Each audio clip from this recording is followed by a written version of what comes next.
नमस्कार. विचारधारा. लेखक श्रीकांत मोरे. लेख 12वा. गर्व, अहंकार.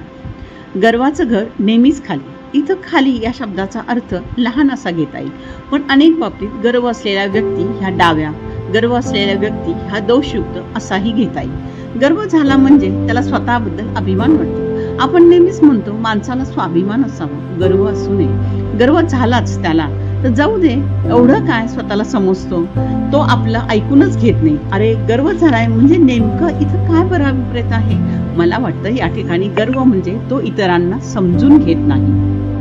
गर्व नाही म्हणजे समोरच्याचं म्हणणं तो शांतपणे ऐकून घेतो. गर्विष्ठपणा ही चांगली गोष्ट नाही. अहो, थोडं लोकांचं ऐकावं, इतरांना मान द्यावा, त्यांचंही खरं असतं. फक्त आपलंच खरं असं नसतं. डोळे अन कान यात 4 बोटे अंतर असते. गर्वाबाबत आपण नेहमीच बोलतो. घरोघरी हा शब्द या ना त्या अर्थानं वापरला जातो. गर्व सर्व क्षेत्रात विविध अर्थाने वापरला जातो. त्याला माणुसकी नाही हो, गर्व झाला.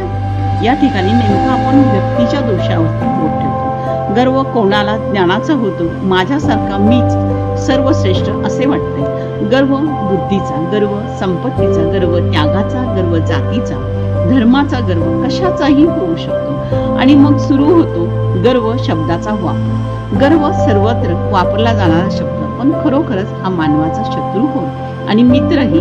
स्वावलंबनाचा, सत्य बोलण्याचा, प्रामाणिकपणाचा, दुसऱ्यांना मदत करण्याचा भाव श्रेष्ठ आहे. तो गर्वात अंतर्भूत असेल तर तो भाव निश्चितच श्रेष्ठ असतो. पण संपत्तीने माजून इतरांना तुच्छ लेखणे, ज्ञानाने इतरांना अज्ञानी म्हणणे, मी उच्च प्रतीचा आहे म्हणून अभिमान असणे निश्चितच वाईट आहे, चूक आहे.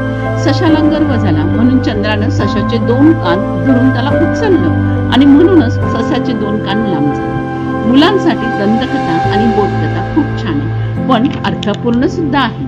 मानवी जीवनात गर्वाचे अनेक अर्थ, स्थान, काल, परत्वे अर्थ बदलतात. गर्व असला की आध्यात्मिक क्षेत्रात त्याला वेगळाच अर्थ आहे. म्हणूनच सर्वच श्रेष्ठ धर्मग्रंथात गर्वाच्या बाबतीत संत वचने आपणास दिसतात. गर्वाने माणूस ज्ञानापासून वंचित होतो. गर्वाने तो नवीन मार्ग शोधत नाही. गर्वाने जो तो मूर्ख म्हणून ओळखला जातो. गर्वाने शरीर, स्वास्थ्य, स्त्री, मुले, संसार यावरील अतिरेकी प्रेम स्पष्ट होते. गर्व माणसाला ईश्वर प्राप्तीपासून दूर नेतो. गर्व मानवात दरी निर्माण करतो. गर्व समाधान घेऊन जातो. गर्वहरण झाले तरच आपण जेव्हा म्हणतो तेव्हा एखाद्याला विशिष्ट गोष्टीचे, ज्ञानाचे, संपत्तीचे महत्त्व माझ्यापेक्षा समोरच्याला जास्त आहे असे निदर्शनास येते. तेव्हा त्याला कळून चुकते की आपण चुकलो. मुक्ताईने मडके थोपटले आणि नामदेव ओरडला तेव्हाच नामदेवाचे गर्वहरण झाले. ज्ञानदेवानं रेड्याकडून वेद वदविला अन सर्व पंडितांचे गर्वहरण झाले. संतांची अशी अनेक उदाहरणं आहेत. भीमाचे गर्वहरण एका म्हाताऱ्या वानराने म्हणजेच मारुतीने केले, तर अर्जुनाचे गर्वहरण एकलव्याने केले. गर्वाबाबत साहित्य, लोककथा, दंतकथा, आध्यात्मिक, पौराणिक, धार्मिक कितीतरी दाखले आपल्याला देता येतील. थोडक्यात मीपणा यात अभिप्रेत आहे का? होय. मीपणा नाहीसा होणे, एकत्र जगणे, सामाजिक, सांस्कृतिक ज्ञानात सतत सर्वांसाठी प्रयत्न करणे.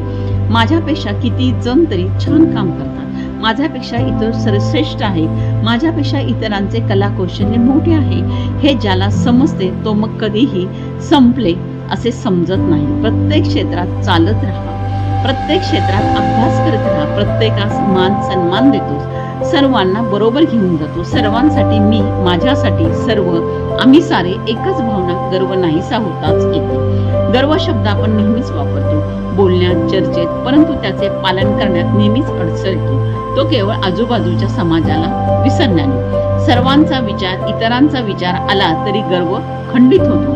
नारद मुनी नारायणाचे भक्त सतत नारायण नारायण म्हणायचे, पण भगवान म्हणतात, अरे नारदा, पृथ्वीवरचा शेतकरी माझा श्रेष्ठ भक्त, तू पृथ्वी प्रदक्षिणा हा कमंडलू घेऊन कर. कमंडलूतला एकही थेंब खाली सांडता कामा नये. नारद मुनी थेंब सांडू नये म्हणून प्रयत्नाची पराकाष्ठा करतात. विजयी मुद्रेने भगवानांकडे परत येऊन भगवान म्हणतात, अरे नारदा, प्रदक्षिणेच्या मार्गामध्ये किती वेळा तू माझं नामस्मरण केलं? नारद मुनी खजील होतात. थोडक्यात सतत प्रयत्न, कष्ट, चिकाटी, जिद्द, मानवाचे हे अनेक गुण अत्यंत अनुकूल आणि प्रतिकूल परिस्थितीही जपले पाहिजेत. म्हणूनच गर्वापासून दूर राहायचे असते. गर्वाला स्वतःला हरवायचे असेल तर मन सदैव दुसऱ्याबद्दल आदरयुक्त, विनयशील, त्यांना समजून घेणारे असावे. माहिती असणे म्हणजे ज्ञान नाही, तर उपजत समजणे, त्यानुसार वागणे हेच खरे ज्ञान होय. गर्वाने माणूस अनेक चांगल्या गोष्टीपासून वंचित राहतो, अनेक प्रसंगी ज्ञानापासून दूर राहतो. गर्व हे दुःखाचे, अंधकाराचे साम्राज्य होते. पूर्ण सत्य हे कधीच लांबून दिसत नसते. हे मला नको आहे, हे माझ्या जवळ आहे, याचा मला उपयोग नाही, हे काहीतरीच. सुख हे तर माझ्या जवळच आहे. सापेक्ष कल्पना, माझे, खरंच हे होणारच नाही, असे शक्यच नाही, अशा अनेकविध प्रश्नांची मालिका, संकल्पना गर्विष्ठपणात समाविष्ट असते. म्हणून गर्व असलेला मानवी स्वभाव सत्यापासून दूर जातो. त्याला ते समजत नाही, नंतर दुःखात, पश्चातापाने दग्ध होतो. म्हणून गर्व व्हावा तो अंतरंगात लीन होण्याचा. ज्ञानेश्वराच्या पसायदानाप्रमाणे, भारतीय संस्कृतीप्रमाणे सर्वांच्या ठाई लक्ष्मी असू दे, सर्वांना आरोग्य असू दे, वसुदैव कुटुंबात सर्वांना ज्ञान मिळू दे, सर्वांप्रमाणे मी आहे. तेव्हाच मानव जीवनात अनेक अनुभूती घेतो. अनेकांबरोबरची, समूहाबरोबरची ही आपली संस्कृती म्हणजेच गर्वाला स्थान न देणारी. मी या ठिकाणी गर्व या संज्ञेबद्दल माझ्या मनाचे तरंग नमूद केले आहेत. मला माझ्या या संज्ञेबद्दल गर्व नाही, तर अनेकांकडून याबाबत, या संज्ञेबाबत विचार होणे, ती प्रत्येकांना अधिकाधिक प्रिय व्हावी, यातून समाज प्रबोधन व्हावे हीच अपेक्षा. आपल्याला जीवनात उपयोग व्हावा, कळते परिणा वळते असे होऊ नये, म्हणून गर्व यातून मीपणा जावा, म्हणजेच निखळ मनाचे प्रेमभाव, सर्व सरळ भाव खळखळणाऱ्या झऱ्याप्रमाणे वाहू दे. समाजात आज खरोखरच याची गरज आहे. प्रत्येक जण यशप्राप्तीसाठी गर्व म्हणजे काय समजून गर्वापासून दूर राहिला तर निश्चितच तो जीवनात यशस्वी होणार, यात तीळमात्र शंका नाही. अंधारातून प्रकाशाकडे, अधिक ज्ञानाकडे गेल्याशिवाय जीवनात कोणत्याही क्षेत्रात यश प्राप्त होत नाही.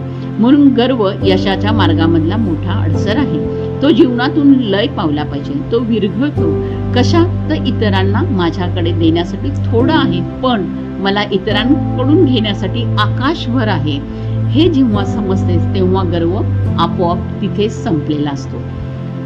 आपला परिवार, मनोरमा परिवार. धन्यवाद.